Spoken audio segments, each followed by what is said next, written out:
Hello મિત્રો, હું છું બિપિન વાઘેલા. આપણી યુટ્યુબ ચેનલ SINPW માસ્ટરમાં આપનું હાર્દિક સ્વાગત કરું છું. આપણે આપણી યુટ્યુબ ચેનલમાં ઓલરેડી 3 લેક્ચર જોઈ ચૂક્યા છીએ, જેમાં એક જાહેર આરોગ્યનો વિકાસ જે ડેમો લેક્ચર તરીકે મૂકેલો છે. એની સિવાયના બીજા 2 લેક્ચર જૂની પરીક્ષામાં પૂછાયેલા પ્રશ્નોને લગતા છે, જેમાંથી એક BMC MPNWના જે પૂછાયેલા પ્રશ્નો છે અને બીજા BMC SSIમાં પૂછાયેલા પ્રશ્નોના જવાબ છે. અહીં આપણે આપણો જે ડેમો લેક્ચર મૂકેલો હતો જાહેર આરોગ્યનો વિકાસ, એને આપણે ડિટેલમાં સમજવાના છીએ. તો આપણે આપણા જાહેર આરોગ્ય એટલે કે પબ્લિક હેલ્થને શરૂ કરશું. એના પહેલાં તમે મારી ચેનલને સબસ્ક્રાઈબ ન કરી તો સબસ્ક્રાઈબ કરી લો. મારા વિડીયોને ન જોયા હોય તો વિડીયોને એકવાર જોઈ લો. તમને જો સારું લાગે તો લાઇક શેર અને સબસ્ક્રાઈબ કરજો અને જરૂરતમંદને શેર કરજો. સારું, તો ફ્રેન્ડ ચાલુ કરીએ જાહેર આરોગ્ય. તો ફ્રેન્ડ, જાહેર આરોગ્યને આપણે જે ટોપિક છે એને કેવી રીતે ભણશું આજે, તો એને પહેલાં ડિટેલમાં જોઈએ. તો આ લેક્ચરમાં આપણે શું શું ભણવાના છીએ, તો કે જાહેર આરોગ્યની વ્યાખ્યા સમજવાના છીએ.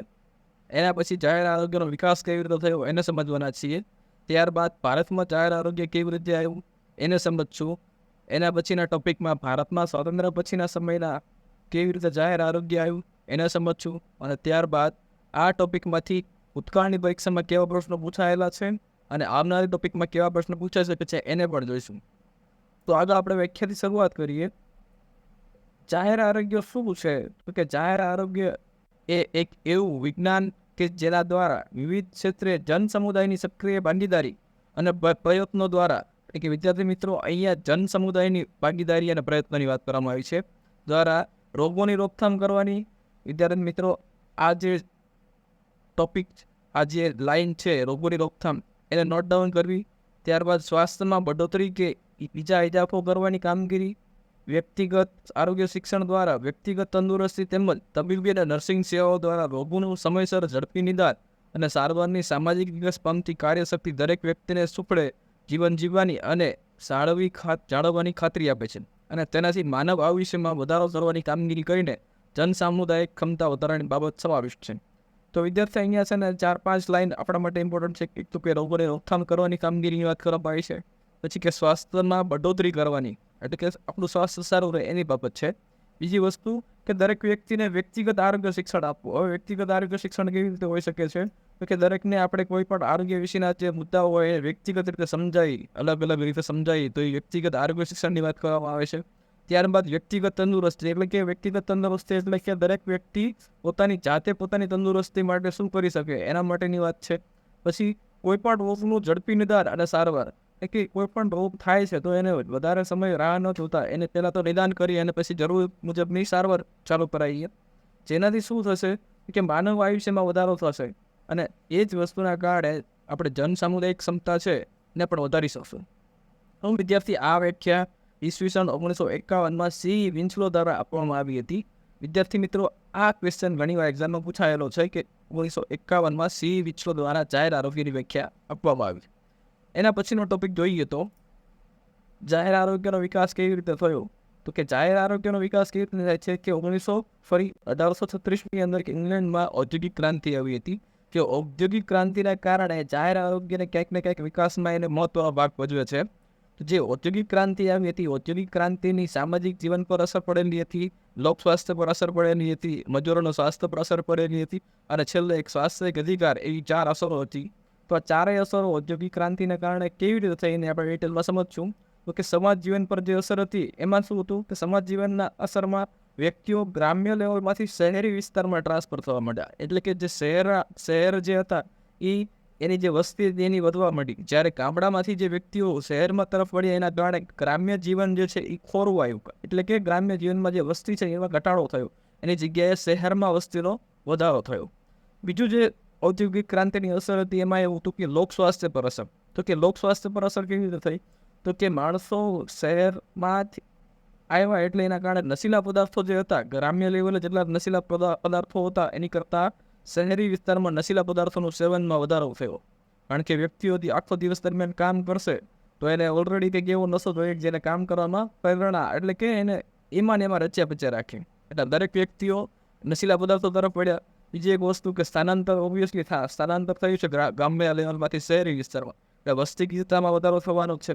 એના કારણે એવું પણ બને છે કે અપરાધો પણ વધ્યા, જાતીય રોગોમાં પણ વધારો જોવા મળ્યો. જાતીય રોગોમાં સિફિલિસ અને HIV અહીંયા વધારે પડતા જોવા મળશે. આગળ જોઈએ તો કે મજૂરોનો સ્વાસ્થ્યમાં જે અસર હતી એમાં ધંધાકીય જોખમો ઉપર કેવી અસર થઈ. એમાં એવું હતું કે જે પણ મજૂરો જે હતા એ યાંત્રિકીકરણના કારણે એના દિવસ દરમિયાન જે શ્રમ કરવો પડતો એ યાંત્રિકીકરણના કારણે વધારે કરવો પડેલો, જેના કારણે જે નોર્મલ આપણા શરીર માટે જે જરૂરી વસ્તુ છે કે માની લો કે અમુક 8 કલાકની ઊંઘ હોવી જોઈએ, 3 ટાઈમ જમવાનું જે આપણે ટાઈમે છે, એની જગ્યાએ આ જે મજૂરોનું ટ્રસ્ટ જે એકમ હતું ધંધાકીય જોખમ, એના કારણે એ વ્યક્તિઓ જે વધારે પડતી કામગીરીના કારણે જે બધા અલગ અલગ જે પરિબળો હતો એમાં વધારે ભાગ ભજવ્યો હતો. ચોથી અસર એવી હતી કે સ્વાસ્થ્ય એક અધિકાર. તે વખતની રાજ્ય સરકારનો આ જે ઔદ્યોગિક ક્રાંતિ હતી અને એક સમર્થન પ્રાપ્ત થઈ. જે સમર્થનના કારણે સ્થાનિક સરકારે ઔદ્યોગિક ક્રાંતિની જે ખરાબ અસર હતી એને રોકવા માટે અસરકારક પગલાં માટે 2 મુદ્દાઓ સામે આવ્યા, જેમાં 2 મુદ્દામાં એક મુદ્દો એવો હતો કે સ્વાસ્થ્યને વ્યક્તિ અને રાજ્યની સંયુક્ત જવાબદારી માનવી જોઈએ. મિત્રો, અહીંયા જે રાજ્યની સંયુક્ત જવાબદારી માનવાની વાત કરવામાં આવે છે, એટલે કે રાજ્ય એટલે અહીંયા કેન્દ્ર સરકારની વાત કરવામાં આવી છે. પર્ટિક્યુલર આપણે ગુજરાત, મહારાષ્ટ્ર કે ઉત્તર પ્રદેશ એવી રીતે રાજ્યની વાત કરતા નથી, પણ જે તે કેન્દ્ર સરકારની વાત કરવામાં આવી છે. બીજો મુદ્દો એવો હતો કે સ્વાસ્થ્યને વ્યક્તિનો અધિકાર આપવો જોઈએ. ઓબ્વિયસલી અત્યારે તમને ખબર હોય તો માનવ અધિકાર અલગ અલગ પ્રકારના આવે છે, એવી જ રીતે સ્વાસ્થ્ય એ વ્યક્તિનો અધિકાર માનવો જોઈએ, એવો પણ એક મુદ્દો સામે હતો. હવે અમુક ફેક્ટ અલગ અલગ પ્રકારના છે જે ઘણી વાર એક્ઝામમાં બેઠા પૂછાતા હોય, તો એ ફેક્ટ આપણે અહીંયા નિહાળશું. તો કે બ્રિટને 1802માં પ્રથમ કારખાના અથવા તો ફેક્ટરી વિઝિટ પસાર કર્યું. ત્યારબાદ 1832માં લંડનમાં એ જ સમયમાં કોલેરા પણ ફાટી નીકળ્યો હતો.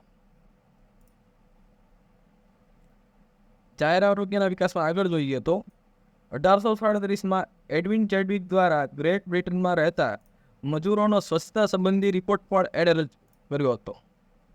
પછી 1842માં પબ્લિક હેલ્થ ઓથોરિટીની રચના થઈ, જેમાં સ્વચ્છતા સંબંધી જે પણ સુધારણા હોય એ વિચારો રજૂ કર્યા અને એણે ઓથોરિટીને ગટર વ્યવસ્થા, પાણી પૂરું પાડવા, સ્વચ્છતા અને મકાન બાંધણીના નિયમો બનાવવાની અને કામગીરી કરવા સૂચન કર્યા. તો કે જે વિદ્યાર્થી મિત્રો 1842માં પબ્લિક હેલ્થ ઓથોરિટીની રચના થઈ, એમાં કયા કયા વિષયોનો સમાવેશ કરવામાં આવ્યો તો કે ગટર વ્યવસ્થા, પાણી પૂરું પાડવા, સ્વચ્છતા અને મકાન બાંધણીના નિયમો બનાવવા અને એ જ કામગીરી કરવાના સૂચનો આપવામાં આવેલા.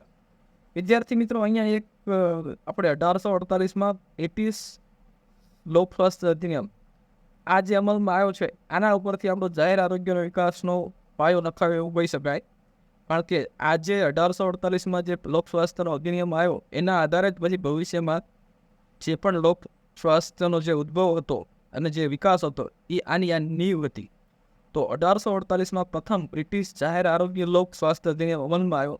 વિદ્યાર્થી અહીંયા ઘણી વાર જાહેર આરોગ્ય અધિનિયમ પૂછે તો પણ સેમ જ છે અને લોક સ્વાસ્થ્ય અધિનિયમ પૂછે તો પણ સેમ જ છે, એટલે કે બંનેમાં કન્ફ્યુઝ થવાની જરૂર નથી. ત્યારબાદ 1875માં લોક સ્વાસ્થ્ય અને અધિનિયમમાં જાહેર આરોગ્યના તમામ નિયમોનો સમાવેશ કરી દીધો. એટલે કે 1875માં જે જાહેર આરોગ્યના અન્ય નિયમ જે હતા એને પણ આ જ સ્વાસ્થ્ય અધિનિયમમાં સમાવવામાં આવ્યા. જે આ ઘટના બની એને શું કહેવામાં આવ્યું હતું કે ગ્રેટ સેનેટરી અવેકનિંગ, જેને સ્વચ્છતા પ્રત્યે મહત્વપૂર્ણ જાગૃતતા એવું નામ અપાયું. અને કારણ કે તેના લીધે સમગ્ર વિશ્વમાં લોક સ્વાસ્થ્યનો પાયો રખાયો. આગળ જોઈએ તો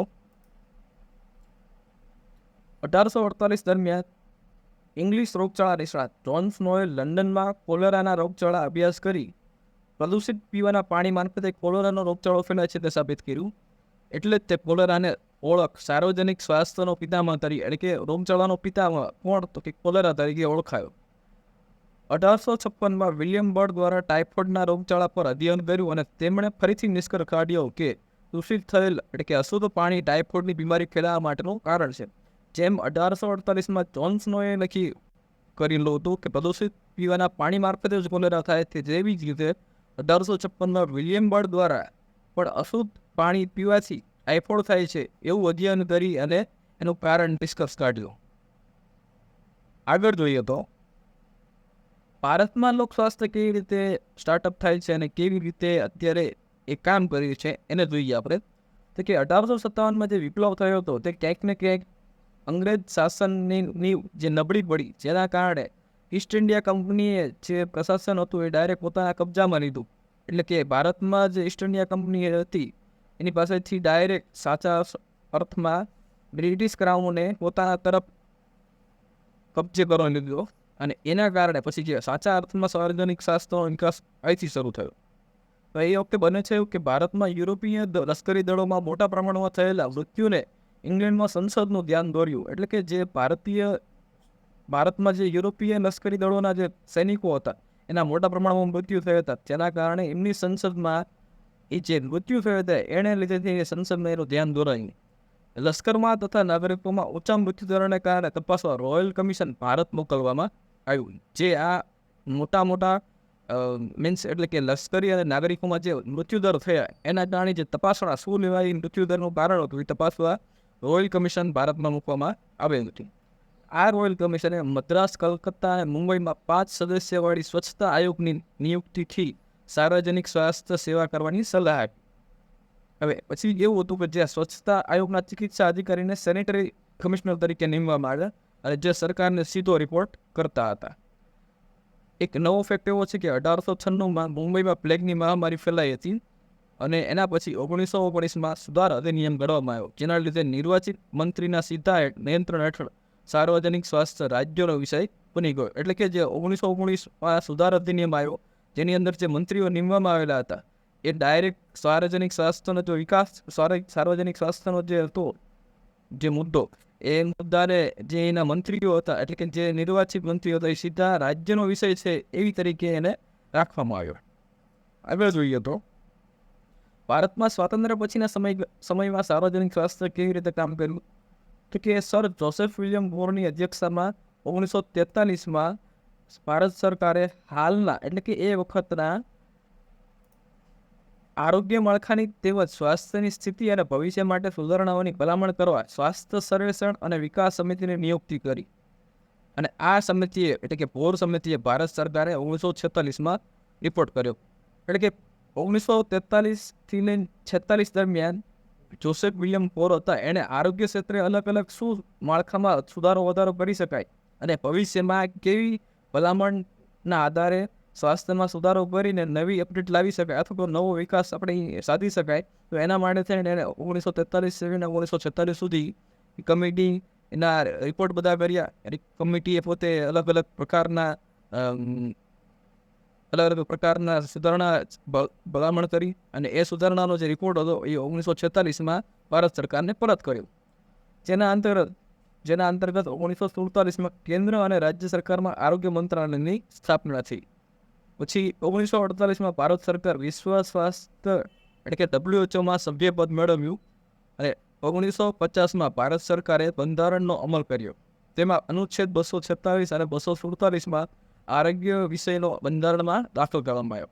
વિદ્યાર્થી મિત્રો, 1950 એટલે કે 26મી જાન્યુઆરી 1950ના રોજ આપણું બંધારણ અમલમાં આવ્યું, જેની અંદર અનુચ્છેદ 246 અને 247 જે આરોગ્યનો વિષય છે એને અનુચ્છેદમાં ઉમેરો એટલે કે દાખલ કરવામાં આવ્યા, જે ડાયરેક્ટ સીધા રાજ્ય યાદીના વિષયોમાં સમાવેશ છે. ત્યારબાદ 1950માં ભારત સરકારે યોજના આયોગની રચના કરી, જેમાં આરોગ્ય ક્ષેત્રે પ્રથમ પંચવર્ષીય યોજનામાં આરોગ્ય પ્રોગ્રામ માટે અલગથી ભંડોળ રજૂ કર્યું.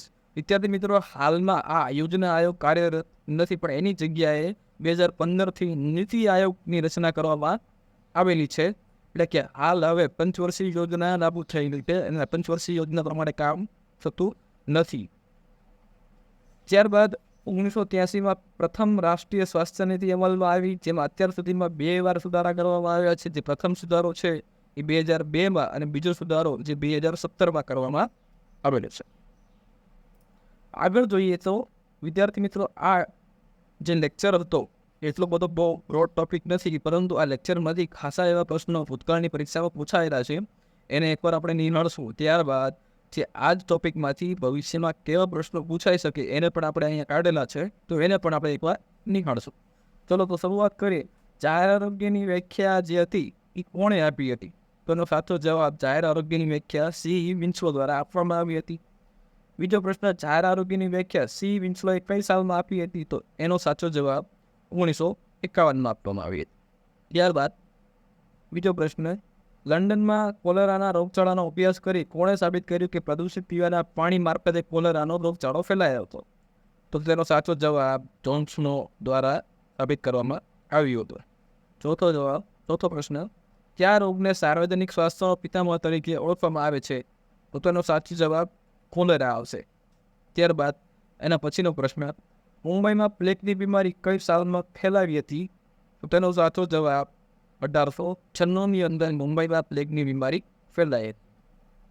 ભારતમાં રાષ્ટ્રીય સ્વાસ્થ્ય નીતિ કઈ સાલમાં તૈયાર કરવામાં આવી હતી? તેમાં ક્યારે સુધારો કરવામાં આવ્યો?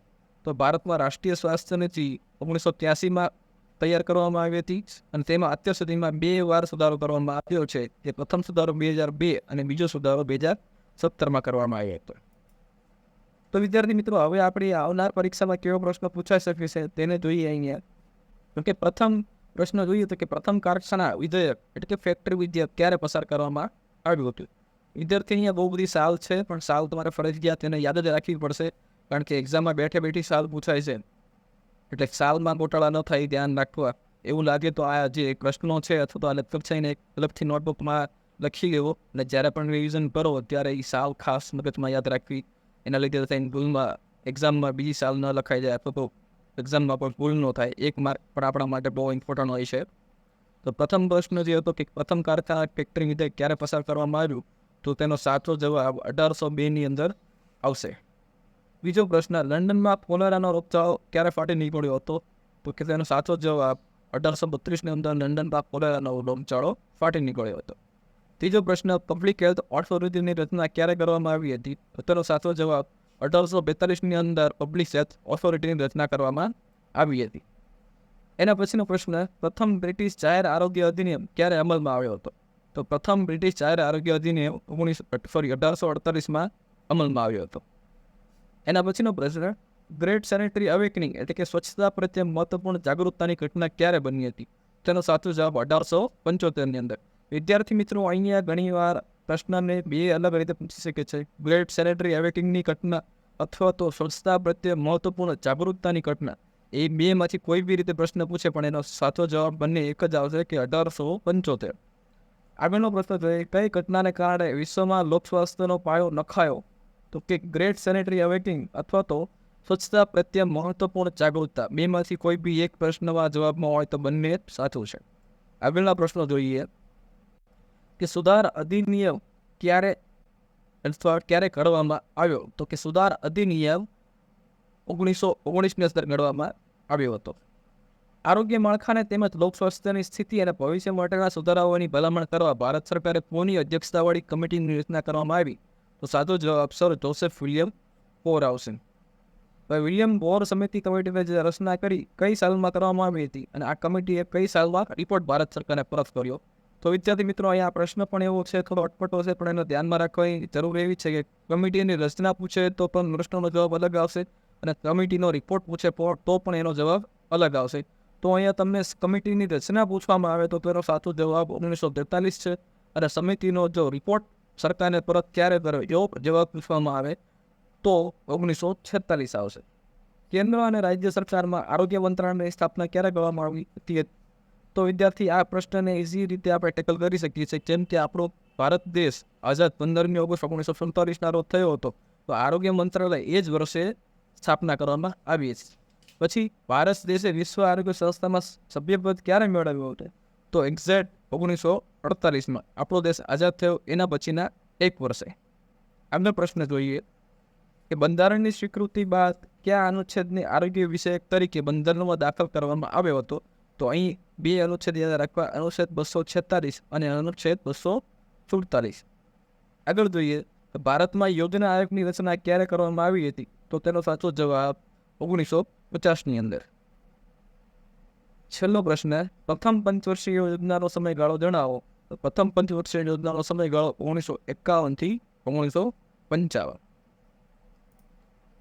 તો વિદ્યાર્થી મિત્રો, આપણે અહીંયા આપણો લેક્ચર પૂરો કરી છીએ. Thank you. તમને મારો લેક્ચર ગમે તો લાઇક, શેર અને સબસ્ક્રાઈબ કરજો. જરૂરતમંદ શેર કરજો. આપણે હવે પછીના જેટલા પણ લેક્ચર છે એ આવી રીતે પીપીટી પ્લસ બાજુમાં આપણે રેકોર્ડિંગ ફોર્મમાં જ મૂકશું, કારણ કે બોર્ડ વર્ક કરવામાં વધારે સમય લેતા એમાં આપણો ટાઈમ વધારે બગડે છે, જેના કારણે આપણે પીપીટી પ્લસ રેકોર્ડિંગ બેઝ પ્રમાણેના લેક્ચર લઈશું. આવનારી આપણી તાલુકા સેનેટરી ઇન્સ્પેક્ટર, મહાનગરપાલિકાની મલ્ટીપર્પઝ હેલ્થ વર્કર અને અન્ય નગરપાલિકાની જે એસઆઈ આવવાની છે એના માટે તમને મારા લેક્ચર કામમાં આવશે. એટલે આ મારા લેક્ચર આપ નિહાળજો અને અન્યને જરૂરત હોય એને શેર કરજો. Thank you.